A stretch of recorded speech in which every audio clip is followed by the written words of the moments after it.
Hey guys, in today's video I want to take on the challenge of trying to beat Trails to Azure without the use of crafts. Trails to Azure is often said to be the best game in the series and is my personal favorite game of all time. I made a video like this where I tried to take on a Nuzlocke in Trails from Zero and well, it didn't go well. But sadly guys, in a random encounter, the most tragic thing ever happened. To a level 13 spider, Ellie gets one-shotted and we lose another party member.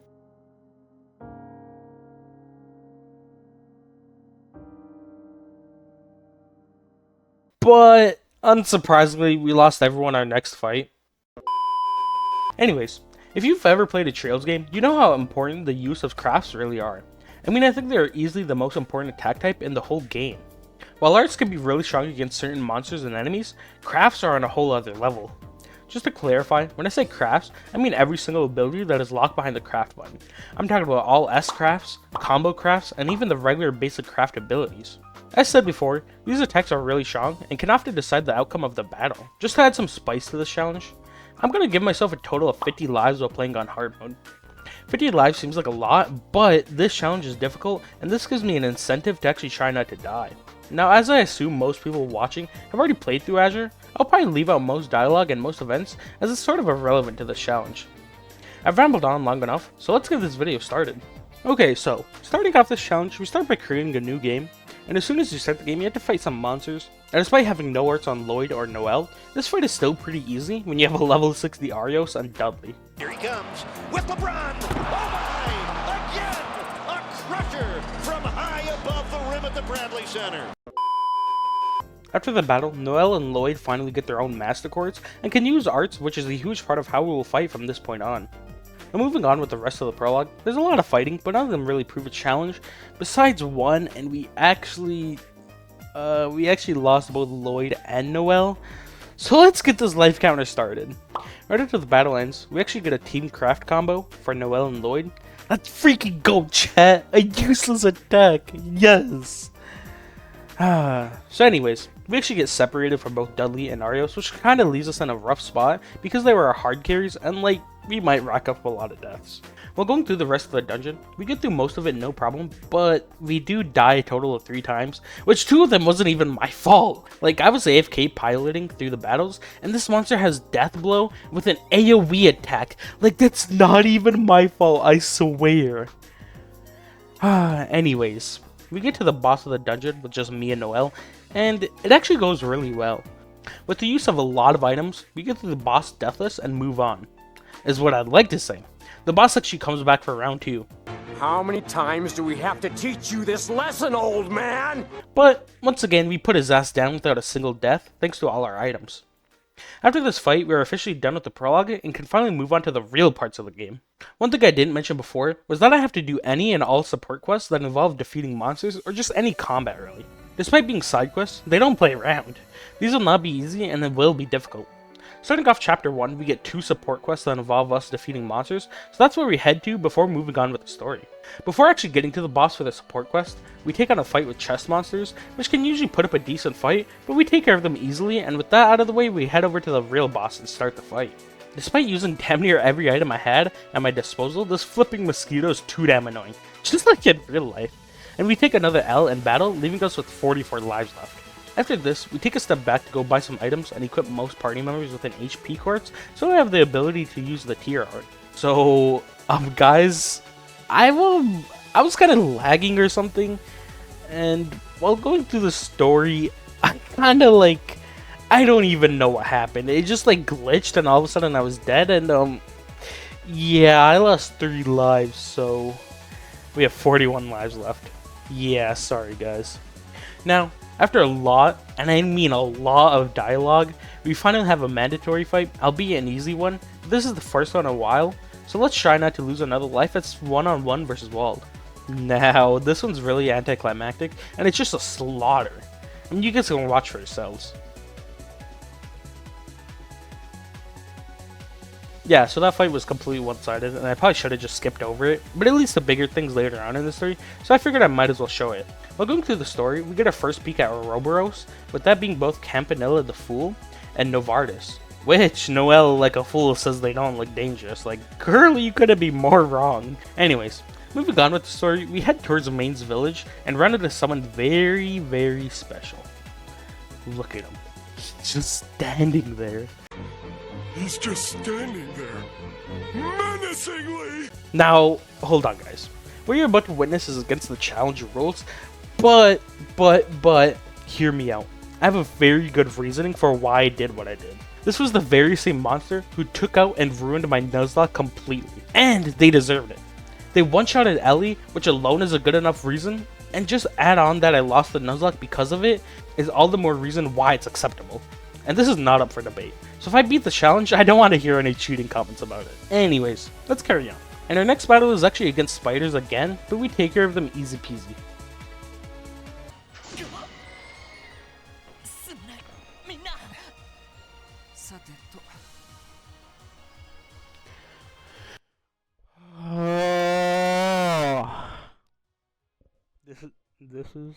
This is why I hate spiders in real life.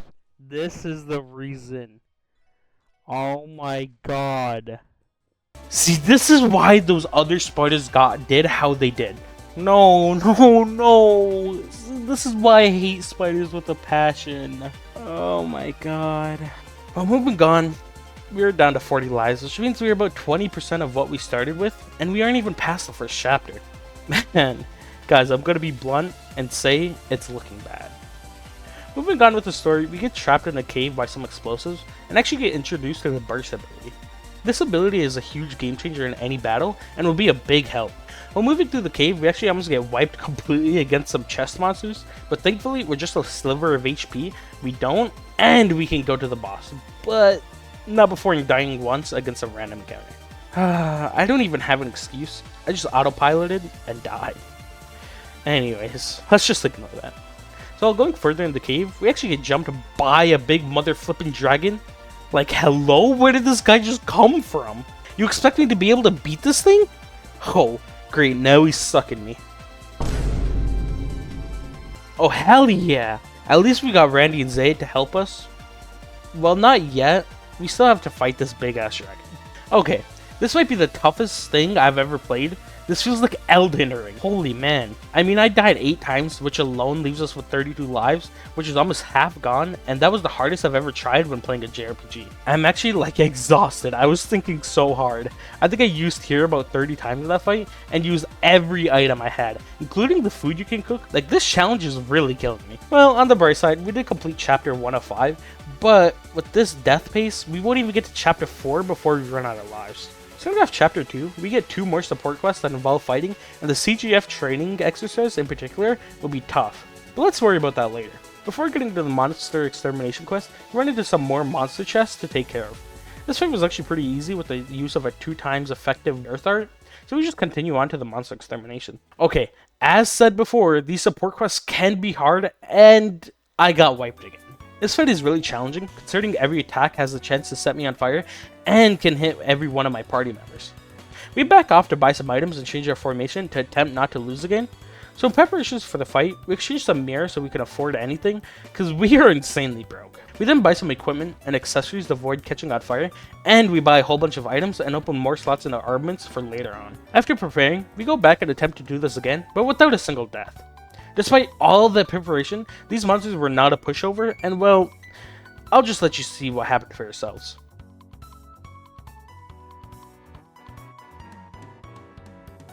Okay, we might have lost no one, but there were some really close calls, as you can see, and frankly, I was scared we were going to lose more lives even after all that. Nah, we may have gotten that quest done, but we still have another one to deal with, and this one might just be as hard, if not harder. The CGF want to have a little spar with us, and these guys aren't to be messed with. Anyways, let's get this battle started. As being shown in the clip, we can't use arts in this battle. Normally you would still have crafts and would allow for a pretty easy fight without arts, but we obviously can't do that, so this ain't gonna be pretty. Unfortunately, they have the ability to petrify us, and with that being the case, we lose 2 more lives in the process, but this next battle we start down 2 people, but the challenge they give us is no crafts, but little do these silly guys know, we are already doing that. Anyways, let's see how this battle goes. We actually get wiped, and stupidly enough I revived Lloyd, which means we lost 3 lives when it was unwinnable from the start. After barely scraping by, we finally beat them and won without a single life lost, but it still isn't over. We have to fight them once again, but they have their boss with them this time, which makes this fight 10 times harder. And to no surprise, we got wiped once again, which means we lost a total of 9 lives from one quest, which barely even had a boss involved. After losing the 9 lives, we only have 18 left. I feel like this whole video I've just been saying how it's not looking good, but like, I'm sorry guys, but it's really not. I'm just trying to keep it real. Okay, after a lot, and I mean a lot of dialogue, we can finally progress through the story after the unveiling of the Orcus Tower. Something that's completely off topic is that I love the cutscenes in these games. They're so well made and look absolutely beautiful. That was random, but I just wanted to share it with the class. Anyways, we have 2 more support quests that involve combat, and one is another spar, but against an even harder matchup, which is 2 bracers. We just barely scraped by in the last spar. I'm scared just thinking about how this one will go. The first match is the 2v2, which frankly we don't stand a chance, but I choose to go with Randy as he's pretty tanky and can hold his own when it comes to straight attacks with him. Well, to no one's surprise, we get owned and lose the 2v2 quite easily. And then to add salt to the wound, they start talking shit to us. So, in the 4v2, I don't plan to lose. Yeah, no, we got absolutely destroyed. I mean, this wasn't even close. It's another 6 lives down, which leaves us with 12. A measly 12 lives when we started with 50. And we aren't even onto chapter 3. Well, onto our next support quest. Yeah, we get wiped again. I mean, I don't even know what to do. I'm just stunned over and over, which leaves us with 8 lives. I mean, I might just get wiped twice and then game over. To try and avoid just wiping twice back to back, we equip everyone with accessories to avoid fainting, as that's what really killed us in our last battle. Despite having these equipped, this will still be a tough fight, so let's try for round 2. Round 2. Fight. And surprisingly enough, we were able to beat them with just only 1 life lost. But I mean, I honestly have like no hope, and I'm sure anyone who has watched this so far feels the exact same. But I'll keep going until the inevitable happens. After moving on a bit with the story and doing some more mainline quests, we get to a part where we have a mandatory fight against a flock of freaking birds. Considering we have 7 lives left, I'm going to try and be as careful as possible and use every item I got. If I can move? Hello? No, how is this even fair? Like, I'm just froze. Like, I can't even play, bro. Well, there goes 4 more lives. And at this point, the challenge is basically over. And as everyone's expected, after getting abused once again, the challenge is officially over. Now, this challenge is once again a complete failure, just like the last, but I will be back to attempt more crazy challenges in the Trails series. I appreciate anyone who has watched till the end. I upload Trails content of all kind, and I would love if you subscribed and join me on my journey as I improve my videos and strive to make better content. I hope everyone has a good day.